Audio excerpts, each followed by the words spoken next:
నమస్కారం. సిటీ కృష్ణతేజ వార్తలకు స్వాగతం.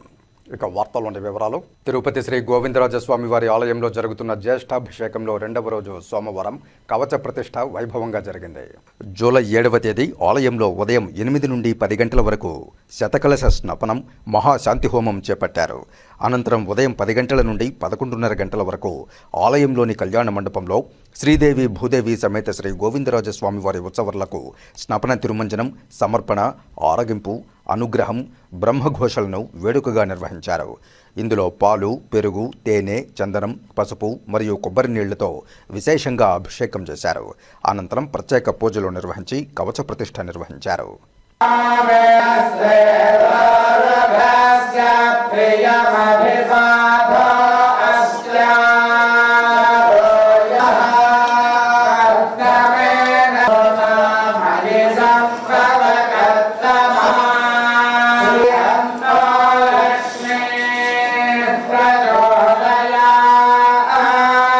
సాయంత్రం 5:30 గంటల నుండి 6:30 గంటల వరకు ఉభయ నాంచారులతో శ్రీవారు తిరుచుపై ఆలయ 4 మాడ వీధుల్లో విహరించి భక్తులను కటాక్షించారు.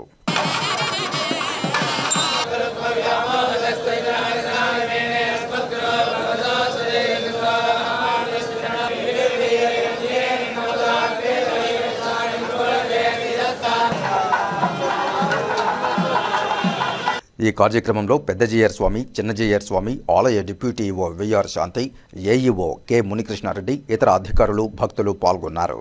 తిరుపతి కపిలతీర్థం వద్ద ఉదయం నుండి ఓ సైకో వేరంగం సృష్టించాడు. భక్తులు, యాచకులపై దాడికి పాల్పడ్డాడు.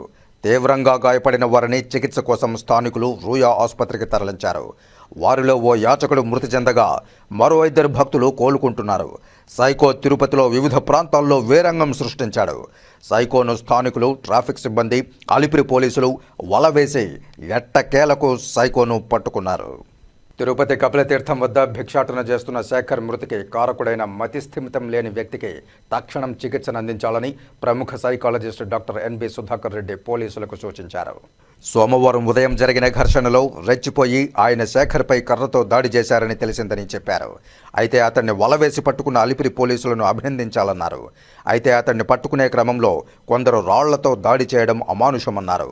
ఆయనపై హత్యానేరం కింద కేసు పెట్టి చేతులు దులుపుకోకుండా కోర్టు అనుమతితో రూయా లేదా స్విమ్స్ ఆసుపత్రిలో చేర్పించి చికిత్స చేయించాలని సూచించారు. మతి తప్పిన స్థితిలో చేసిన నేరాలకు తీవ్రమైన శిక్షలు ఉండవన్నారు. అయితే ఎప్పటికైనా వారి వల్ల ప్రమాదం జరిగే అవకాశం ఉందన్నారు. తిరుపతిలో ఇలాంటి వారు కొందరు రోడ్లపై తిరుగుతున్నారని తెలిపారు. అధికారులు తక్షణం వీరిని గుర్తించి మానసిక పునరావాస కేంద్రాలకు తరలించాలని సూచించారు. తీవ్రస్థాయి మానసిక రుగ్మతలైన స్కిజోఫ్రినియా, పిచ్చి, మేనియా, ఉన్మాదంతో బాధపడే కొందరిలో తీవ్రమైన ఉద్వేగాలు ప్రకోపిస్తాయని తెలిపారు. అలాంటి దశలో విచక్షణారహితంగా వ్యవహరిస్తారని చెప్పారు. వీరికి కౌన్సిలింగ్ చేయడం లేదా భయపెట్టడం వల్ల ఎలాంటి ప్రయోజనమూ ఉండదన్నారు. సైకియాట్రిస్టుల ద్వారా దీర్ఘకాలం చికిత్స చేయించడమే ఏకైక పరిష్కారమని డాక్టర్ ఎన్బి సుధాకర్ రెడ్డి తెలియజేశారు. తిరుపతి కపిల్ తీర్థం వద్ద సోమవారం ఒక మతిస్థిమితం లేని వ్యక్తి భిక్షాటన చేసుకుంటున్న మరొక వ్యక్తి మీద కర్రతో దాడి చేసి తీవ్రంగా గాయపరిచారు. గాయపడిన వ్యక్తి హాస్పిటల్లో చికిత్స పొందుతూ చనిపోయారు.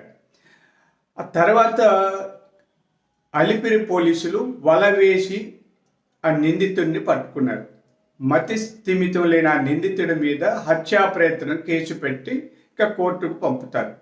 ఇక్కడ ఈ కేసులో సైకాలజిస్టుగా నా సూచన ఏమంటే కోర్టు అనుమతితో తక్షణం ఆ మతిస్థిమితం లేని వ్యక్తికి మానసిక చికిత్స చేయించాలని రుయా హాస్పిటల్ కానీ స్విమ్స్లో కానీ సైకియాట్రీ వింగ్లో చేర్పించి అతనికి పూర్తి స్థాయి చికిత్స అందించాలి. ఆ తర్వాత శిక్షలు పడతాయా, శిక్షలు వేయరా అనేది కోర్టు తీసుకునే నిర్ణయం మీద ఆధారపడి ఉంటుంది. ఇలాంటి వాళ్ళు కొంతమంది తిరుపతి రోడ్ల మీద తిరుగుతున్నారు. స్కిజోఫ్రెనియా, మేనియా ఇలా ఉన్న వాళ్ళు ఉద్వేగ లోపాలతో బాధపడుతుంటారు. ఒక్కొక్కసారి తీవ్రంగా ఉద్వేగాలు ప్రకోపించడంతో నేరాలకు పాల్పడుతుంటారు. అలాంటి వాళ్ళకు దీర్ఘకాలిక చికిత్సల అవసరం. కానీ కేవలం శిక్షిస్తేనో, కొడితేనో, బెదిరిస్తేనో వాళ్ళల్లో మార్పు రాదన్న విషయాన్ని ప్రభుత్వం అధికారులు గుర్తించి ఇలాంటి వాళ్లకు తక్షణం చికిత్స చేయించాలని కోరుతున్నాను.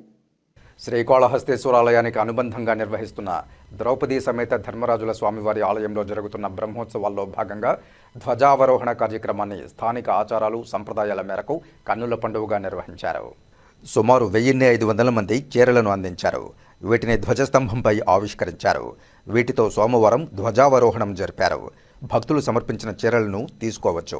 ఆలయం వద్ద 101 మంది కౌరవుల పేరుతో పిండ ప్రదానం చేశారు. అగ్నిగుండంలో పాలు పోశారు. శాంతి పూజలు జరిపారు. అనంతరం మేళతాళాలు, మంగళ వాయిద్యాలు, స్థానిక సంప్రదాయం మేరకు పూజలు నిర్వహించారు. అనంతరం ధ్వజ అవరోహణ జరిపారు. ఈ కార్యక్రమంలో ఏఈఓ హేమమాలిని, రవి, చిన్న ఆలయాల ఇన్ఛార్జ్ లక్ష్మయ్య, ఉత్సవాల ఇన్ఛార్జ్ దుర్గాప్రసాద్ సారథ్యంలో తదితరులు నిర్వహించారు. పూజారులు సంప్రదాయబద్ధంగా కార్యక్రమాలు జరిపించారు. పర్యవేక్షకులు రవి, కోదండపాణి, పురోహితుడు అర్ధగిరి స్వామి తదితరులు పాల్గొన్నారు.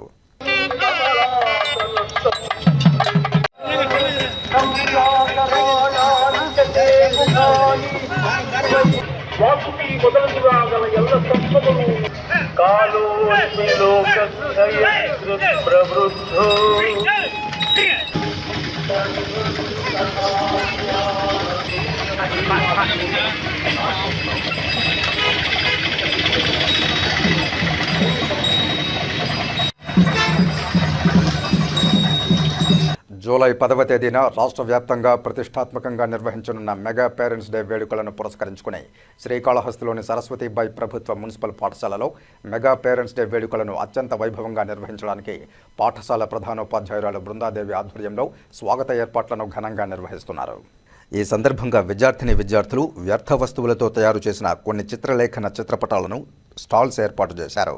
ఈ సందర్భంగా పాఠశాల విద్యార్థిని సాయి కీర్తన మాట్లాడుతూ జూలై 10వ తేదీన నిర్వహించే మెగా పేరెంట్స్ డే వేడుకలను పురస్కరించుకుని పాఠశాలలో ఇప్పటికే స్వాగత ఏర్పాట్ల కార్యక్రమాన్ని ఘనంగా నిర్వహించడానికి పూర్తి కార్యాచరణ చేపట్టామని తెలియజేశారు. తల్లికి వందనం పేరిట తమ కూటమి ప్రభుత్వం అందజేస్తున్న ఆర్థిక సహాయంతో తాము ఉన్నత విద్యలు చదువుకుంటున్నామని, అదేవిధంగా ఈ పర్యాయం ప్రభుత్వ పాఠశాలలకు విద్యార్థులకు విద్యాశాఖ మంత్రి నిర్ణయించిన యూనిఫామ్ తమకు ఎంతగానో ఆకట్టుకుందని ఆ చిన్నారి సంతోషం వ్యక్తం చేసింది.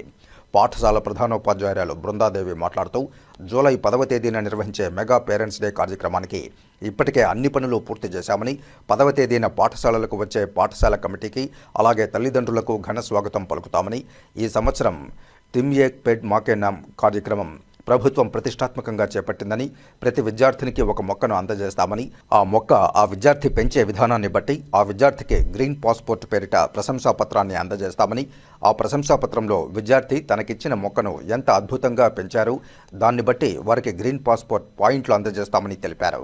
ఇంకా 10వ తేదీన నిర్వహించే పేరెంట్స్ డే కార్యక్రమంలో విద్యార్థులకు వారి ఆసక్తితో కూడిన విద్యను అందించే విధంగా కార్యాచరణ చేపడుతూ వాటిని తల్లిదండ్రులకు తెలియజేస్తామని తెలిపారు. ఇలా అనేక అంశాలను మెగా పేరెంట్స్ డే వేడుకల్లో విద్యార్థుల తల్లిదండ్రులతో కలిసి సంభాషిస్తామని ఈ సందర్భంగా ప్రధానోపాధ్యాయురాలు బృందాదేవి తెలియజేశారు. Keerthana Sai, 6th class, SSB school, municipal high school. నాకు తల్లికి వందనం 13,000 పడింది. నారా చంద్రబాబు నాయుడు గారు, లోకేష్ గారు వాళ్ళ సమావేశంగా నాకు 13,000 అమ్మఒడి పడింది. మాకు 10వ తేదీ జూలై 10వ తేదీ మాకు పేరెంట్స్ మీటింగ్ పీటీఎం జరుగుతుంది మా స్కూల్లో. దాంతో మా తల్లిదండ్రులు పాల్గొంటున్నారు. వాళ్ళకి మేము స్వాగతం పలకడానికి ఇలా అంతా ఏర్పాటు చేసుకుంటున్నాము. అంతే సార్. కీర్తన సాయి, నేను ఎస్ఎస్బి మున్సిపల్ హై స్కూల్లో చదువుతున్నా, 6th B సెక్షన్. తల్లికి వందనము నాకు 13,000 పడింది. నారా చంద్రబాబు నాయుడు గారు, లోకేష్ గారు సమేతంగా నాకు 13,000 పడింది. దాంతో మా జూలై 10వ తేదీ మా స్కూల్లో పీటీఎం పేరెంట్స్ మీటింగ్ జరుగుతుంది. దానికి తల్లిదండ్రులు పాల్గొంటున్నారు. వాళ్ళకి స్వాగతం పలకడానికి ఇలాగ మేము ఏర్పాటు చేసుకుంటున్నాము. అంతే సార్. నమస్కారం. జూలై 10వ తేదీ మెగా పేరెంట్ టీచర్ మీటింగ్ జరగబోతోంది. ఈ కార్యక్రమాన్ని మా పాఠశాలలో జరుపుకోవడానికి మేము ఈరోజు ఏర్పాట్లు చేసుకుంటున్నాము. జూలై 10వ తేదీ జరగబోయేటువంటి మెగా పేరెంట్ టీచర్ మీటింగ్లో ఈ సంవత్సరము ముఖ్యాంశాలు ఏమనగా హోలిస్టిక్ ప్రోగ్రెస్ కార్డ్ని ప్రదర్శించడము, అలానే ఏక్ పేడ్ మా కే నామ్ అనేటువంటి కొత్త ప్రోగ్రామ్ని ఈ సంవత్సరం 2.0లో ప్రవేశపెట్టడం జరిగింది. ఈ కార్యక్రమానికి మన మండలంలో నుంచి ఎంఈఓ గారు నర్సరీ ద్వారా ప్రతి పిల్లలకి ఒక మొక్కని ఇవ్వడం జరుగుతుంది. ఈ మొక్కని వాళ్ళు పెంచే కొద్దీ వాళ్ళకి గ్రీన్ పాస్పోర్ట్ అనేది అందజేయడం జరుగుతుంది. ఈ గ్రీన్ పాస్పోర్ట్ ద్వారా పిల్లలు మొక్కల సంరక్షణ చేసే కొద్దీ వాళ్ళకి పాయింట్లు ఇవ్వడం జరుగుతుంది. అలానే ఈ 2 ప్రోగ్రాములతో పాటు స్వాగత సన్నాహాలు, అలానే చర్చించడము, ఉపాధ్యాయులు విద్యార్థుల గురించి తల్లిదండ్రులతో చర్చించి వాళ్ళ అభిరుచులతో కూడినటువంటి హోలిస్టిక్ ప్రోగ్రెస్ కార్డ్ని అందజేయడం జరుగుతుంది. ఈ చర్చ అనంతరము పాఠశాల అభివృద్ధి ప్రణాళికని మేము ఉపాధ్యాయులందరితోనూ ప్లస్ టీచర్లతోనూ చర్చించడం జరుగుతుంది. ఆ రోజు ఇచ్చేసినటువంటి అతిథులందరికీ భోజనాలతో ఈ కార్యక్రమాన్ని మేము సమాప్తం చేయబోతున్నాము. మళ్ళీ జూలై 10వ తేదీ మరొక్కసారి పేరెంట్స్కి అందరికీ గుర్తు చేయడం ఏమనగా, మా విద్యార్థుల అభిరుచులను నైపుణ్యాలని తెలుసుకోవడానికి మీరందరూ తప్పక హాజరై కార్యక్రమాన్ని విజయవంతం చేయాలని కోరుకుంటున్నాం. ఇప్పుడు కాసేపు ప్రకటనలు. చదలవాడ దంత వైద్య కళాశాల మరియు సూపర్ స్పెషాలిటీ ఆసుపత్రిలో అత్యాధునిక దంత వైద్య సేవలు అందుబాటులోనికి తెచ్చారు. అన్ని దంత సమస్యలకు ఒకే చోట పరిష్కారం. అన్ని రకాల వైద్య సేవలు అందుబాటులో ఉన్న ప్రాంగణం చదలవాడ దంత వైద్యశాల. అనుభవజ్ఞులైన వైద్యులచే అందమైన చిరునవ్వు కోసం ఆధునిక దంత వైద్యం. పిప్పి పళ్లకు, రూట్ కెనాల్, చిగురువాపు వ్యాధులకు అత్యాధునిక చికిత్స. ఎత్తుపళ్ళు, వంకర పళ్ళు, రంగుమారిన పళ్లకు ప్రత్యేకమైన వైద్య బృందంచే చికిత్స. అంతేకాకుండా చదలవాడ విద్యా సంస్థల్లో రాయలసీమలోనే ఆర్కిటెక్చర్ కోసం మొట్టమొదటి private college Chadalavada Aruna school of architecture. అత్యుత్తమ ఇన్ఫ్రాస్ట్రక్చర్ కలిగి సమర్థవంతమైన టీచింగ్ స్టాఫ్తో విద్యార్థులకు ప్రాక్టికల్స్తో కూడిన విద్యాబోధన చదలవాడ అరుణ స్కూల్ ఆఫ్ ఆర్కిటెక్చర్లో. సంప్రదించండి. చదలవాడ కృష్ణతేజ దంత వైద్య కళాశాల, రేణిగుంట రోడ్, తిరుపతి. తిరిగి వార్తల్లోకి స్వాగతం. జాతీయ ఉపాధి హామీ పథకం ద్వారా జిల్లాలో పెద్ద ఎత్తున పండ్ల తోటల పెంపకం కార్యక్రమంలో భాగంగా మంగళవారం ఉదయం తిరుపతి రూరల్ మండలం దుర్గసముద్రంలో మునికృష్ణయ్య పొలంలో తిరుపతి జిల్లా కలెక్టర్ డాక్టర్ ఎస్ వెంకటేశ్వర్ కొబ్బరి చెట్లు నాటారు. తిరుపతి జిల్లా కలెక్టర్ డాక్టర్ ఎస్ వెంకటేశ్వర్ మాట్లాడుతూ, జిల్లాలో 5 ఎకరాల లోపు ఉన్న ఎస్సీ, ఎస్టీ, చిన్న, సన్నకారు రైతులు ఈ పథకాలకు అర్హులని తెలిపారు. జిల్లాలో ఇవాళ 500 ఎకరాల్లో కొబ్బరి చెట్లు నాటేలా లక్ష్యంగా చేసుకుని నాటడం జరుగుతోందని చెప్పారు. జిల్లాలో ఈ పథకం కింద ఒకే రకమైన పంటల పెంపకం కాకుండా రైతులకు నచ్చిన విధంగా వివిధ రకాల పండ్ల తోటల పెంపకం చేపడుతున్నామని తెలిపారు. పండ్ల తోటల పెంపకానికి నిర్వహణ ఖర్చులను ప్రభుత్వమే భరిస్తుందన్నారు. అనంతరం రైతు పొలంలో సమీపంలో చేపట్టిన పశువుల నీటి తోటను పరిశీలించి వేసవి కాలంలో పశువులకు దాహం తీర్చేందుకు చాలా ఉపయోగకరంగా ఉంటాయని తెలిపారు. ఈ కార్యక్రమంలో డ్వామా ప్రాజెక్ట్ డైరెక్టర్ శ్రీనివాస ప్రసాద్, తహసీల్దార్ రామాంజనేయులు నాయక్, ఎంపీడీఓ రామచంద్ర, రైతులు తదితరులు పాల్గొన్నారు. శ్రీకాళహస్తి ఏరియా హాస్పిటల్ వద్ద ఆదివారం అర్ధరాత్రి కొందరు పరస్పర దాడులు చేసుకుని భీతావహ వాతావరణం సృష్టించారు. పట్టణంలో గొడవలు పడి గాయపడిన యువకులు హాస్పిటల్లో చేరి చికిత్స పొందుతుంటే గాయపరిచిన వారే మళ్లీ హాస్పిటల్ వద్దకు వచ్చి కర్రలు, రాళ్లతో దాడులకు పాల్పడడంతో హాస్పిటల్లో భయానక వాతావరణం నెలకొంది. ఎమర్జెన్సీ వార్డు వద్ద దాడులతో రక్తసిక్తంగా మారింది. మహిళా నర్సులు తీవ్ర భయంతో లేబర్ రూమ్లో దాక్కుని బిక్కుబిక్కుమంటూ కాలం గడపాల్సి వచ్చింది. రోగులు తీవ్ర భయాందోళనలకు గురయ్యారు. ఈ ఘటనపై పోలీసులు కేసు నమోదు చేసి విచారణ జరుపుతున్నట్లు డీఎస్పీ నరసింహమూర్తి ప్రకటించారు. శ్రీకాళహస్తి ఏరియా హాస్పిటల్ వద్ద రాత్రి వేళల్లో మద్యం మత్తులో వచ్చి గొడవలకు దిగుతున్నారని, పోలీస్ అవుట్ పోస్ట్ ఏర్పాటు చేయాలని శ్రీకాళహస్తి ఎమ్మెల్యే బొజ్జల సుధీర్ రెడ్డిని స్వయంగా డాక్టర్లు కోరిన 4 రోజులకే హాస్పిటల్ వద్ద దాడులతో భీభత్సం సృష్టించిన ఘటన పట్టణ ప్రజలను నివ్వెరపరుస్తోంది. శ్రీకాళహస్తి పట్టణంలో ఆదివారం అర్ధరాత్రి మంచినీళ్లగుంటకు చెందిన రోహిత్, ధనుష్ అనే యువకులు, వియ్యంపల్లికి చెందిన భాను, కిరణ్, చరణ్ అనే యువకులు మధ్య వాగ్వాదం చోటు చేసుకుని దాడులు చేసుకున్నారు. గాయపడిన రోహిత్, ధనుష్ అనేవారు ఇళ్లకు వెళ్లి బంధువులకు చెప్పగా వాళ్ళ బంధువులు సుధాకర్, మునిరత్నం, మునిరాజ వారిని తీసుకుని ఏరియా హాస్పిటల్లో చేర్పించి చికిత్స చేయిస్తూ ఉండగా వియ్యంపల్లికి చెందిన భాను, కిరణ్, చరణ్ అనే 3 అన్నదమ్ములు కొందరిని వెంట తీసుకువచ్చి మళ్లీ ఏరియా హాస్పిటల్లో చికిత్స పొందుతున్న వారిపై దాడులకు పాల్పడ్డారు. దీంతో హాస్పిటల్ వద్ద భయానక వాతావరణం నెలకొంది. కర్రలు, రాళ్లతో పరస్పరం దాడులు చేసుకోవడంతో హాస్పిటల్ ఎమర్జెన్సీ వార్డు మొత్తం రక్తసిక్తంగా తయారైంది. ఈ దాడులతో విధుల్లో ఉన్న మహిళా నర్సులు భయంతో వణికిపోతూ లేబర్ రూముకు పరుగులు తీసి తలుపులు వేసుకుని బిక్కుమంటూ గడిపారు. హాస్పిటల్లో చికిత్స పొందుతున్న రోగులు సైతం తీవ్ర భయాందోళనలకు గురయ్యారు. సమాచారం అందుకున్న 2 టౌన్ పోలీసులు అక్కడికి చేరుకుని అక్కడున్న ఆటోను స్వాధీనం చేసుకున్నారు. ఈ ఘటనపై కేసు నమోదు చేసి విచారణ జరుపుతున్నట్లు డీఎస్పీ నరసింహమూర్తి తెలియజేశారు. అపరాత్రి వేళ హాస్పిటల్ వద్ద మద్యం మత్తులో యువకులు దాడులకు చేసిన ఘటన పట్టణ ప్రజలు నివ్వెరపరుస్తోంది. జూలై 9న జరిగే సార్వత్రిక సమ్మెను జయప్రదం చేయాలని సిపిఐ హమాలీ వర్కర్స్ యూనియన్ నాయకులు పిలుపునిచ్చారు. ఈ మేరకు హమాలీ యూనియన్ నాయకులు పోస్టర్లను ప్రదర్శించి జయప్రదం చేయాలని విజ్ఞప్తి చేశారు. ఈ కార్యక్రమంలో హమాలీ యూనియన్ రాష్ట్ర వర్కింగ్ ప్రెసిడెంట్ రవి, జిల్లా కార్యదర్శి బాబు, మురళి, రెడ్డప్ప, గోపాల్, బ్రహ్మయ్య, సేనయ్య తదితరులు పాల్గొన్నారు. రేపు జూలై 9న దేశవ్యాప్తంగా కార్మికులందరూ కూడా దాదాపు 25 కోట్లు కార్మికులు సమ్మెలో పాల్గొపోతున్నారు. దీంట్లో ప్రధానంగా 8 గంటల పని విధానం కొనసాగాలని, మహిళల్ని నైట్ షిఫ్ట్ చేయమంటా ఉన్నారు. దాన్ని మినహాయింపు ఇవ్వాలని దేశవ్యాప్తంగా, అదేవిధంగా 4 లేబర్ కోడ్ని రద్దు చేసి యథాప్రకారం కార్మిక చట్టాలు అమలు కావాలని దేశవ్యాప్తంగా సార్వత్రిక సమ్మె రేపు జూలై 9వ తేదీన బుధవారం జరగబోతుంది. దాంట్లో భాగంగానే తిరుపతిలో అన్ని కార్మిక సంఘాలు ఏఐటీసీ, సిఐటియు, ఐఎఫ్టియు అనుబంధ కార్మిక సంఘాలన్నీ కూడా పాల్గొబోతుంది. దాంట్లో హమాలీ కార్మికులు కూడా పెద్ద ఎత్తున తిరుపతిలో పాల్గొని జయప్రదం చేయాలని, అదేవిధంగా రేపు హమాలీ కార్మికులు ఎవరు కూడా తిరుపతిలో పనిచేయరని కూడా ఈ సందర్భంగా తెలియజేస్తూ ఉన్నాం. దానికి షాపు యజమానులు కూడా సహకరించాలి. ఎక్కడ కూడా ఈ కార్మికులకు అన్యాయం జరుగుతూనే ఉంది. ప్రభుత్వాలు మారినా కార్మికుల కష్టాలు మారేలేదు. ఈరోజు కార్మికులకు అండదండలుగా ఏఐటీసీ, ఎర్రజెండా, అదేవిధంగా సిపిఐ పార్టీ ఉంటుంది.